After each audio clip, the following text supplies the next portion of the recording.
সকাল সকাল হচ্ছে আমি ব্যাগ ট্যাগ গুছাইয়ে রেডি হয়ে নিলাম। আমি আমার ছেলে দুইটা আর আমার ছোট ভাই যাচ্ছে আমার সাথে। তো এটা হচ্ছে আমাদের বাড়ির সামনে। আর আমার ছোট বোন দুইটা আমাকে ব্যাগ নিয়ে হচ্ছে টার্মিনাল পর্যন্ত আগায় দিছে। তো দোহার আব্বু যেহেতু আসতে পারে নাই, সেজন্য আমার ছোট ভাইকে আমি সাথে নিয়ে যাচ্ছি। আর এখানে আমার ছেলে দুইটা একজন আরেকজনকে আদর করতেছিল। ওরা খুব মারামারি করে, বাট মাঝে মাঝে ওরা আবার একজন আরেকজনকে খুব ভালোবাসা দেখায়। খুব ভালো মুডে ছিল ওরা এই জায়গাটাতে। আর আমার ভাইটার দেখেন, ওর গায়ে হচ্ছে অনেক জ্বর, যার কারণে ওর কোলে কাউকে দেয়নি ও। আর সামনের লোকটা পান আসা ছিল, এটা দেখে আমার অনেক হাসি পাচ্ছিল এই জায়গাটাতে।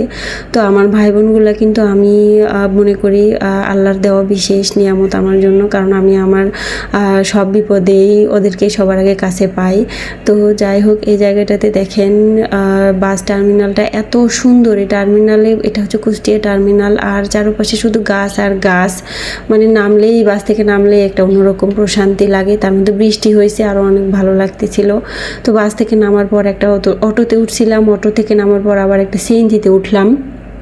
তো সিএনজি মাঝখানে হচ্ছে গ্যাস শেষ হয়ে গেছে বিধায় সিএনজিওয়ালা হচ্ছে সিলিন্ডারটা চেঞ্জ করে দিল। তারপর আবার স্টার্ট দিল। রাস্তাগুলো আমার এত বেশি ভালো লাগে, মনে হয় ফ্রেশ একটা অক্সিজেনেরই পাওয়া যায় এই জায়গাটাতে। চারপাশে শুধু গাছ, আর মাঝখানে হচ্ছে গাড়ি চলতেছে। তো আমার খুবই ভালো লাগতেছিল এই জায়গায়। আর আমার ছেলেটাও অনেক খুশি ছিল এখানে।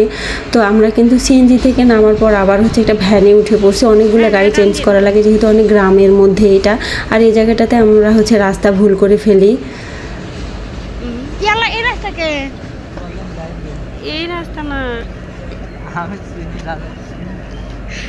সোজা চলে যান যদি, সেই জন্য উঠাই আছে। না, আমি ভাবছি বড় পুকুর এসে পড়ছে। তো আবার হচ্ছে এই বড় পুকুরের উদ্দেশ্যে রওনা দিলাম। মানে এই বড় পুকুরের এই জায়গাটা আমার সব থেকে বেশি ভালো লাগে। বড় একটা পুকুর, তার পাশে হচ্ছে ছোট্ট একটা প্রাইমারি স্কুল। মানে এই স্কুলটা দেখলে বলতে পারেন আমি আমার একদম ছোটোবেলায় চলে যাই। আমাদের প্রাইমারি স্কুলটা এরকম ছিল, বড় একটা পুকুরের এক কর্নারে এই স্কুল ছিল, সেম ওই রকম লাগে দেখতে। আর আমার যে কি ভালো লাগে এই জায়গাটাতে, এটা আসলে বলে প্রকাশ করা যায় না। আমি আরও অন্য রাস্তা আছে যাওয়ার মতো, কিন্তু ভ্যানওয়ালাকে আমি এই রাস্তা দিয়েই নিয়ে আসি শুধুমাত্র এই জায়গাটা দেখার জন্য। তো আস্তে আস্তে তো রাস্তা ভুলই করে ফেলাইছিলাম। আর এই যে ভ্যানে ওঠার পর আমার ভাইটাকে পেছনে বসাই দিয়েছি, ওই ব্যাগটা নিয়ে বসে আছে।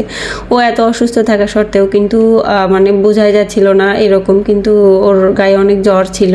তো একদম বাড়ির কাছে চলে আসছি আমরা। এটা আমাদের বাড়ির সামনে যে মাথার রাস্তা বলে, বট গাছটা।